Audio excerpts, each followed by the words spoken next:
Excellencies, distinguished delegates, members of the press, Happy New Year to you all.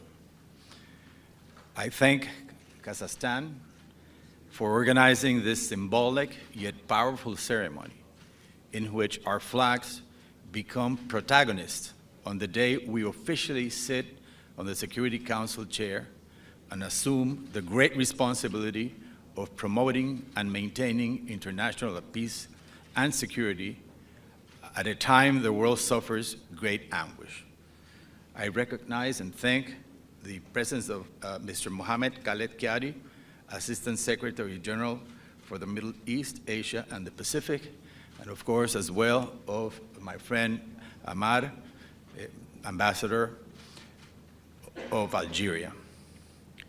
As a founding member of the United Nations, Panama has always upheld the principles established in the UN Charter and reaffirmed its commitment to multilateralism as the bedrock of our foreign policy strategy.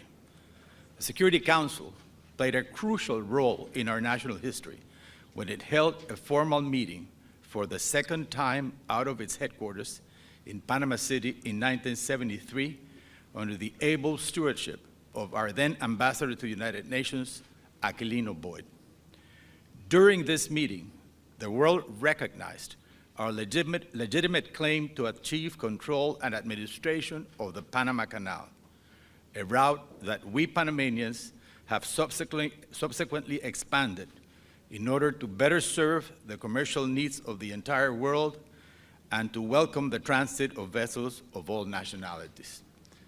This engineering wonder that was made possible by American ingenuity prompted the historic long-time collaboration between Panama and the United States of America. That also led to the solution of a lingering conflict by diplomatic means when President Jimmy Carter, in an enlightened, visionary, and decent gesture of fairness that dignified the United States, advanced negotiations with General Omar Torrijos of Panama that concluded successfully with the Torrijos-Carter treaties in 1977. Those treaties ended a colonialist enclave that had divided the country in half and was threatening to become an incendiary issue that, if allowed to continue, would have threatened the peace and security of the entire region.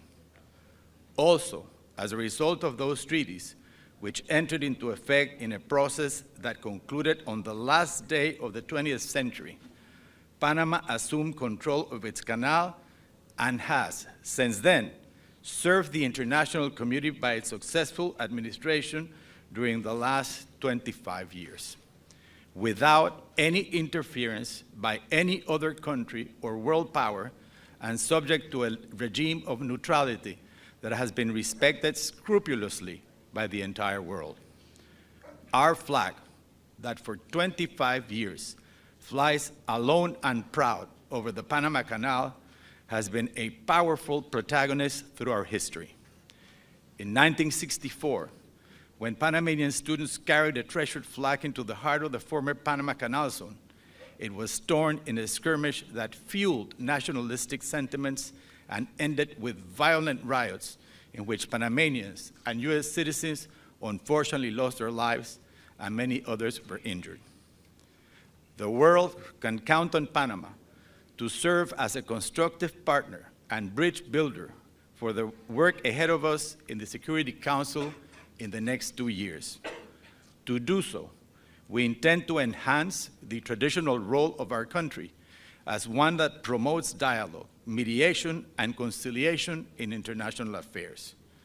We are conscious that we will be judged severely if we do not stand on the right side of history, defending the purposes and principles of the UN Charter. As I have said, our flag stands as a living emblem of our sovereignty and national dignity, and it unites our people. It captures the essence of Panama's identity and serves as a beacon of hope and pride. Through the flag, the history of Panama's past, present, and future continues to be told, encouraging the spirit of generations to come.